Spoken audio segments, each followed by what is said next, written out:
I see my name in shining lights, yeah, a different city every night. Oh, I swear the world better prepare for when I'm a billionaire. It's time to get down to business on the weekend's #1 business program. Known as the King of Networking, your host, Shalom Klein, has worked with thousands of entrepreneurs and created countless jobs. So, to success. Let's get down to business. And indeed, we are all about small business jobs and entrepreneurship and business. We talk a lot about business. You're on with Get Down to Business, and I'm your host, Shalom Klein. Remember, you can always download podcasts from Get Down to Business on my website at syklein.com. And while you're there, don't forget to follow me on Twitter at Shalom Klein. It's going to be a jam-packed week of content and information you will not want to miss. So you know what? Let's jump right in and let's get started in a conversation with Emmy Sobieski. Emmy previously co-managed the #1 ranked Nicholas Applegate Global Technology Fund in 1999, up over, believe it or not, 495%. And Emmy has substantial institutional investing experience.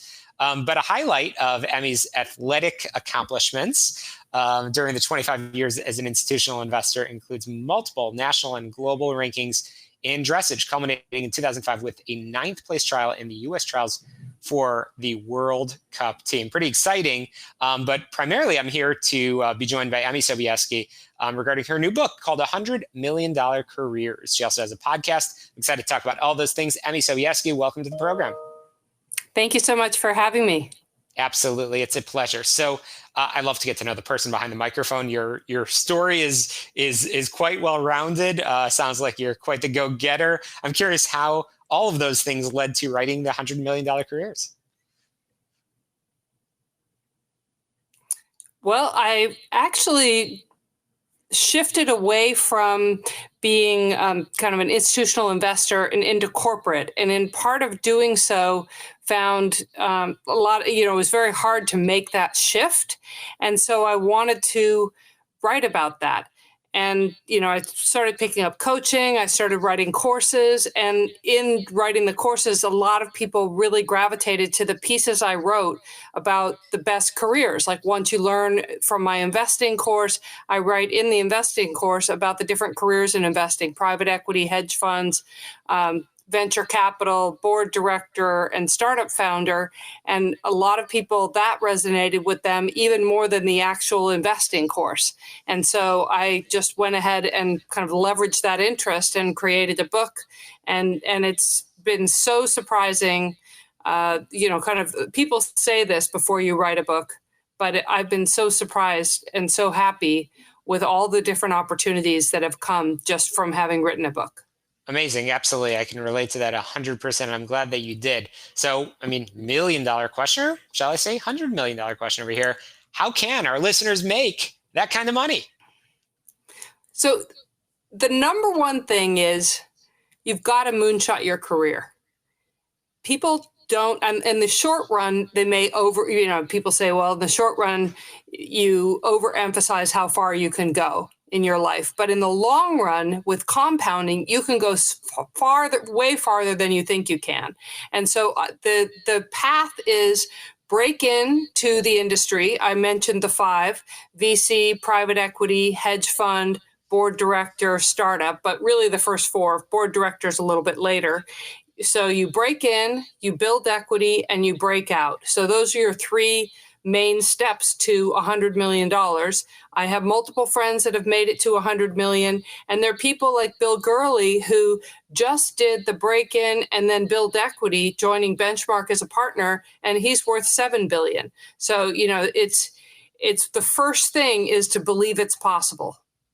Amazing. Fantastic. Well, that's, again, the stories I know is certainly something you talk about in the book. So I guess along the way, people do make mistakes. It's not always rainbows and butterflies. What are some of the biggest mistakes people make when they miss making that $100 million? 2 big ones. One I already mentioned, which is that they don't take enough risk. They don't build these huge ideas in terms of moonshotting your career and building huge goals. And that feeds into this. So take risk early in your career. Of course, research the risk, but take risk early. And the second big one that is related is they stall out mid-career. That's the moment where you've already broken in, you're comfortable making money, you're at Goldman Sachs, you're at a McKinsey. That's the moment where you got to shift over to something where you're getting equity. You're either participating in the fund that you're running, or you're getting equity in a smaller startup. That shift, a lot of times people reach their first goals, they've broken in, and then they just hit this lull and they don't keep pushing forward and compounding on the gains they've already made in their career. Indeed. So you've already talked a little bit about this, but again, the path. So many of our listeners are here, and I guess a lot of folks are thinking, gosh, it's too late. So I guess I'll start by saying, when is it too late to make $100 million? And again, for somebody listening that might sort of already be a little bit established in their career, what does that path look like? Yeah. So again, I go back to what I call the 3 Bs: break in, build equity, and break out. And many people get stuck they stay in the break in a little bit too long, where they're just selling their time for money and don't move over to build equity.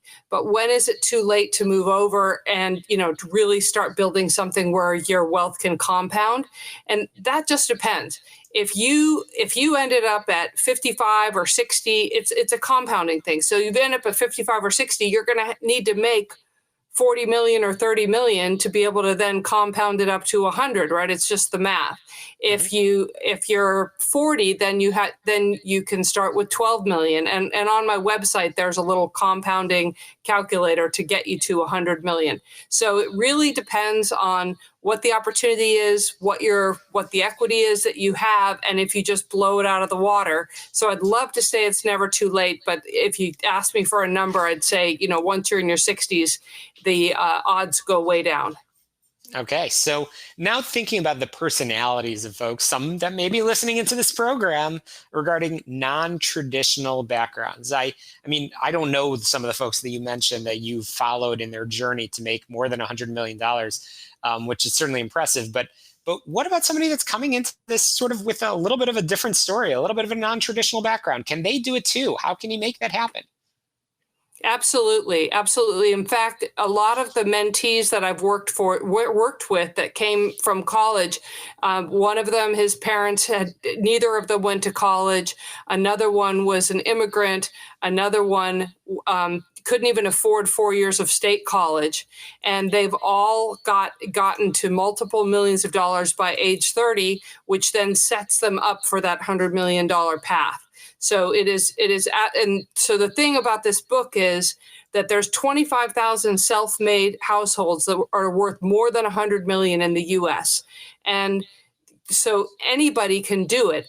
The big thing is knowing about the path early enough so that it's not something you learn about when you're 60.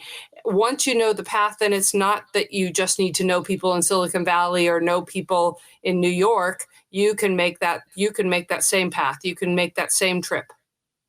Okay, so you've already mentioned this a few minutes ago, that the journey of writing the book, your journey, certainly was very, very interesting. Let's talk about that journey, and what are some of the key takeaways that you want your listeners to sort of get started on immediately? So the fun part about writing the book is that a lot of times people reach out to me and they say, I enjoy what you're writing on LinkedIn. Can you talk to me for a little bit? And it's very hard for me to impart everything that I know. And so I send them to my book and they get that idea, and then they can come back and work with me in coaching, and it's much more efficient if they want to. And often they just read the book and that's enough. They don't need it, or they want to buy an hour of my time, or they want a full program to map their career. So it's really been it's just been a great experience. And I've had a lot of people reach out and say that they changed their career course because of just reading my book. Okay. And I know you have a podcast as well. So we're running out of time, and I want to make sure our listeners know where they can find more of your content on the $100 Million Podcast, $100 Million Careers. And I have a hunch that there's going to be a lot more coming from you, Emmy Sobieski. So how can people find that content, find the book, and get in touch with you? Yes. So the best way to do that is to go to emmysobieski.com. That has all of the information. If that's hard to remember the spelling of my name, it's also 100mil.careers. Or you can find me on LinkedIn and Twitter. Both, I'm Emmy Sobieski on both of them. Very easy to find. And my podcast is somewhat delayed, so that would be really hard to find. I do have a YouTube channel which has examples of people that have broken in. But that's the ways to reach me. You can, people message me on LinkedIn, and I'll write you back personally. So it's really quite easy to reach me. Fantastic. Well, Emmy Sobieski, really appreciate you sharing your passion, your expertise with our listeners. Certainly we'll link in the show notes as well. Get Down to Business is powered by Tom Arabali, independent agent for all things health insurance. Reach him 630-863-3477, 630-863-3477, or healthplanchicago.com. Quick break. We'll be right back.